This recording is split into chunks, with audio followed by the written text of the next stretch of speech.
성도 여러분들 안녕하십니까? 4월 19일 월요일입니다. 함께 하신 여러분들을 환영합니다. 저는 퀸즈교회를 섬기는 김이상입니다. 이제 기도하시고 시작하겠습니다. 하늘에 계신 아버지 하나님, 오늘도 이 하루를 우리에게 허락하시고 주님의 생명과 구원을 누리며 살게 하시니 감사드립니다. 저희들에게 늘 은혜를 베푸셔서 하나님을 굳건하게 믿게 하시고 주님의 크신 능력을 의지할 수 있는 저희들의 삶이 되게 인도하여 주시옵소서. 이 아침에도 주님 앞에 소원을 아뢰며 무릎 꿇는 주의 백성들을 돌아보아 주시고 늘 하나님이 우리와 함께 하시며 붙드시고 채우신다고 하는 것을 확신하며 주님께로부터 온 온전한 평안을 맛볼 수 있는 저희들의 삶이 되게 하여 주옵소서. 질병으로 고통당하는 주의 백성들 그 마음 가운데 용기와 힘을 허락하여 주시고 주님께서 우리를 붙드시며 치유하신다고 하는 믿음을 가지게 하시고 그 마음에 참다운 평안과 행복을 찾을 수 있도록 인도하여 주옵소서. 주님, 저희들 이 아침에 주의 성령을 구하오니 우리와 함께 하시고 말씀하시고 깨우쳐 주시옵기를 예수님의 이름으로 간절히 기도드립니다. 아멘. 네, 오늘 제목은 엘샤다이입니다. 전능하신 하나님이라고 하는 뜻이죠. 창세기 17장 1절에 있는 말씀을 보시겠습니다. 아브라함이 99세 때 여호와께서 아브라함에게 나타나서 그에게 이르시되 나는 전능한 하나님이라 너는 내 앞에서 행하여 완전하라. 세상에서 가장 힘센 사람을 뽑는 대회가 있습니다. 해마다 열리는 그 대회에서 주로 살펴보는 것은 그가 얼마나 큰 무게를 들어 올리느냐 하는 것입니다. 몇 년 전에 최고의 기록은 524kg이었습니다. 인간이 발휘할 수 있는 능력이 어디까지인지 그것을 기준으로 삼아서 사람을 뽑는 것입니다. 그래서 얼마나 빨리 달리는지, 얼마나 높이 멀리 뛰는지, 얼마나 멀리 던지는지 이런 것들이 경합을 벌이는 대상이 되는 것입니다. 하지만 인간의 능력이라고 하는 것이 그다지 대단하지 않습니다. 대부분 보면 자신 주변에 영향을 미치는 그 정도의 힘에 지나지 않습니다. 오늘 말씀 속에 등장하는 하나님은 전능하신 하나님, 제한 없이 풍성하신 하나님입니다. 인간의 능력과 대조하기에는 너무나 엄청난 능력을 가지신 분으로 소개가 되고 있습니다. 어제 우리가 살펴봤듯이 하나님께서는 자신의 고유한 이름 야훼, 즉 여호와를 소개하셨습니다. 자신이 한 말, 언약을 철저히 지키시는 하나님이라고 하는 것을 우리가 살펴봤습니다. 오늘 우리는 이제 그 언약에 성실하신 하나님이 엘샤다이 하나님, 즉 전능하신 하나님이라고 하는 사실을 보게 됩니다. 하나님께서는 이전에도 아브라함에게 여러 번 나타나신 적이 있었습니다. 창세기 12장, 13장, 15장에 보면 하나님이 자신을 드러낸 그 상황에서 아브라함에게 자신을 여호와로만 소개하셨습니다. 하지만 오늘 이 17장에서는 전능한 하나님으로 소개하시는 것을 볼 수 있습니다. 이 칭호는 이 모세오경과 욥기에만 사용됩니다. 창세기 6번 그리고 욥기서에 31번이나 사용된 이 하나님의 이름이 바로 엘샤다이입니다. 그런데 성경 다른 곳에서는 이런 칭호가 쓰이지 않기 때문에 사람들은 이 모세오경과 욥기를 기록한 저자가 동일한 사람이라고 그렇게 생각합니다. 전능한 하나님이라고 하는 이 칭호는 셈족 언어에서 근본적으로 하나님을 가리키는 엘이라고 하는 그 이름, 비록 그 의미가 명확하지는 않지만 가장 정확한 의미로 전능한으로 번역된 샤다이라고 하는 이 이름이 합쳐진 합성어가 바로 엘샤다이입니다. 이 이름이 사용된 것에 있어서 꼭 기억해야 할 것은 이 하나님의 이름은 인간의 연약함과 대조를 이루는 하나님의 전능하심이 강조된 이름이라고 하는 사실입니다. 오늘의 주제를 보다 큰 문맥에서 생각하기 위해서 창세기 17장 1절부터 6절을 읽어볼 필요가 있습니다. 하나님께서 이 시점에 아브라함에게 자신의 힘과 능력을 강조하신 이유가 무엇일까요? 하나님께서 당신의 힘과 능력을 신뢰하도록 아브라함에게 지금 무슨 말을 하고 계십니까? 우리가 특히 6절을 좀 주목해 볼 필요가 있습니다. 창세기 1장 6절을 문자적으로 번역하면 다음과 같이 요약할 수 있습니다. 여호와께서 아브라함에게 나타나 이르시기를 나는 엘샤다이이니라. 너는 내 앞에서 행하여 완전하라. 내가 내 언약을 나와 너 사이에 세워 너로 심히 번성케 하리라. 너는 열국의 아비가 될 것이라. 내가 너로 심히 번성케 하리라. 여러분들 엘샤다이라고 하는 이 이름은 이삭이 전능하신 하나님으로 야곱에게 복을 주어 생육하고 번성하기를 원한다고 축복할 때에도 등장했던 이름입니다. 엘샤다이라고 하는 말씀이 등장하는 다른 여러 케이스에서도 사실 아주 중요한 순간들이 있음을 보게 됩니다. 창세기 35장 11절에 보면 베델에서 야곱이 아버지 아브라함의 언약을 재확인할 때, 그래서 엘 베델이라고 그것을 부를 때 거기에서도 하나님은 엘샤다이로 나오십니다. 43장 14절에 보면 요셉의 형제들이 베냐민을 애굽으로 데려가야 한다고 야곱에게 말했을 때 야곱이 엘샤다이 하나님을 언급합니다.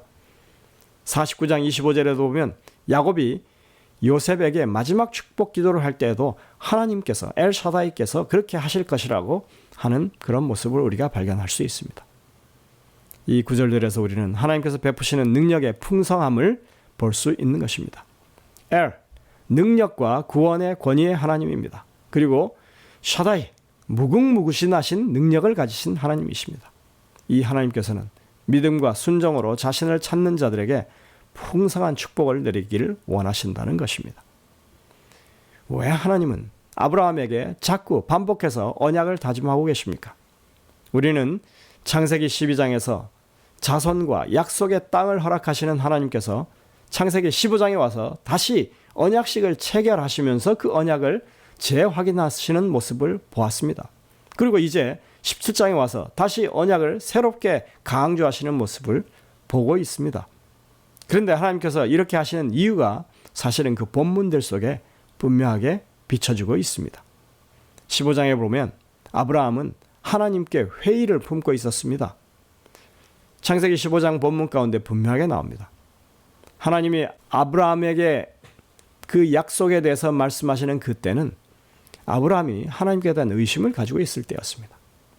아브라함이 하나님께 따져 묻습니다. 자식은 언제 주시렵니까? 제게 뭘 주기나 하실 겁니까?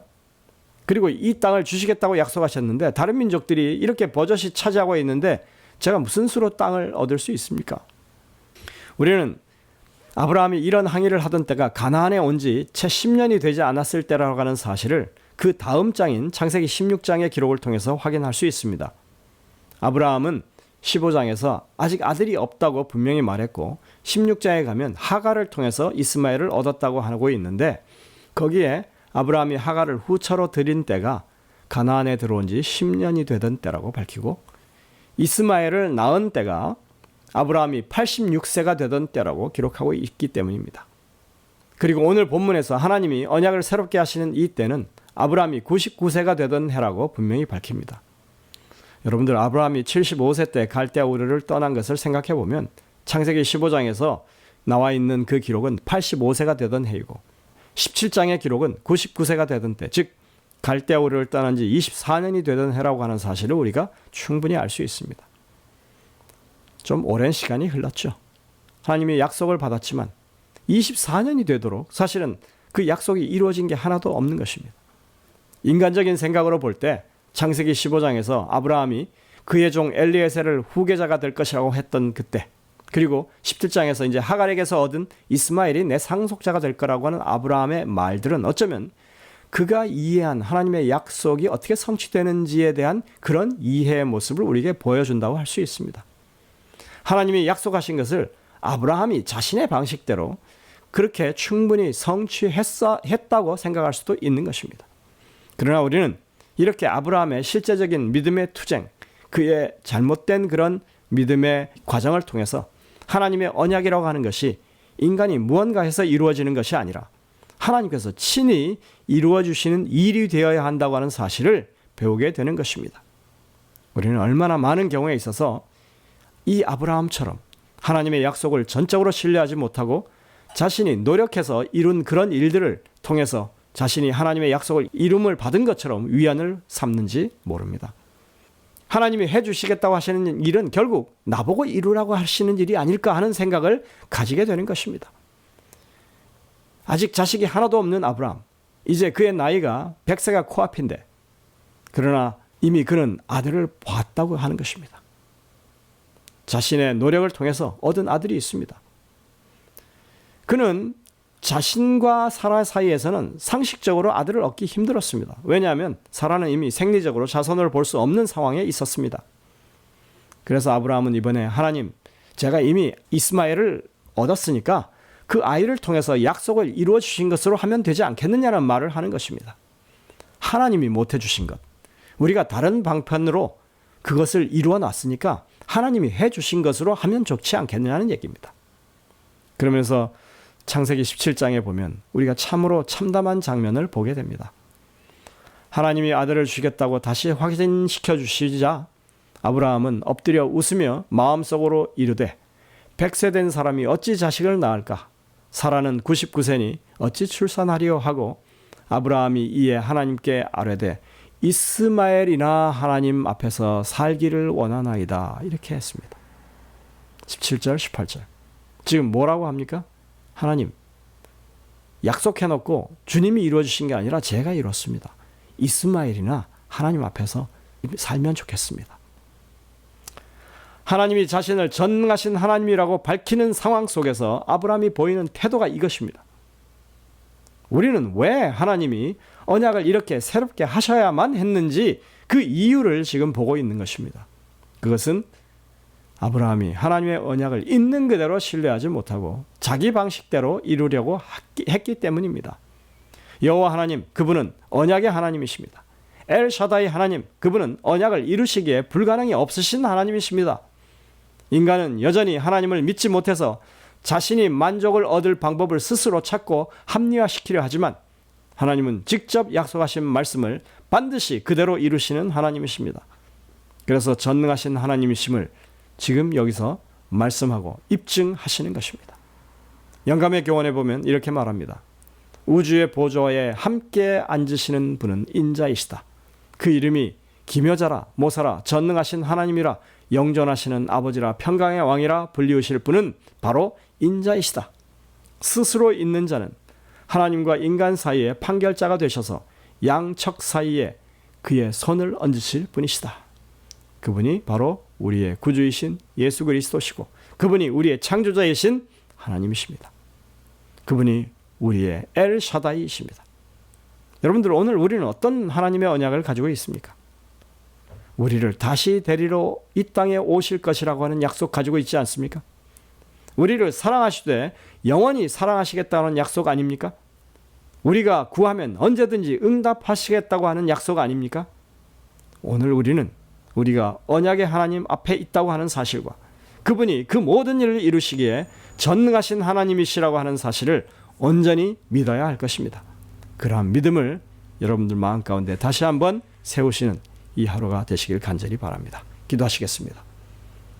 하늘에 계신 아버지 하나님, 주님께서 참으로 전능하신 하나님, 엘샤다이 하나님이시라고 하는 것을 우리가 이제는 분명하게 믿을 수 있도록 도와주시고 우리의 연약한 믿음을 주님께서 강건하게 하여 주셔서 흔들리지 않는 그런 온전한 믿음이 되게 하여 주옵소서. 그래서 우리가 믿음을 가지고 살아가는 이 땅의 삶에 있어서 모든 것을 주시고 채우실 하나님으로 말미암아 언제나 그 마음에 평안이 있고 든든함이 있는, 그래서 우리가 아주 자신 있게 하나님을 증거할 수 있는 그런 삶을 살아갈 수 있게 인도하여 주옵소서. 오늘도 우리 삶 가운데 역사하시는 주님을 그렇게 신뢰하며 따르게 이끌어 주옵기를 예수님의 이름으로 간절히 기도드립니다. 아멘. 여러분들 오늘도 주신 말씀들을 깊이 묵상하면서 주님의 음성을 듣게 되시길 바랍니다. 저희들은 내일 다시 뵙겠습니다.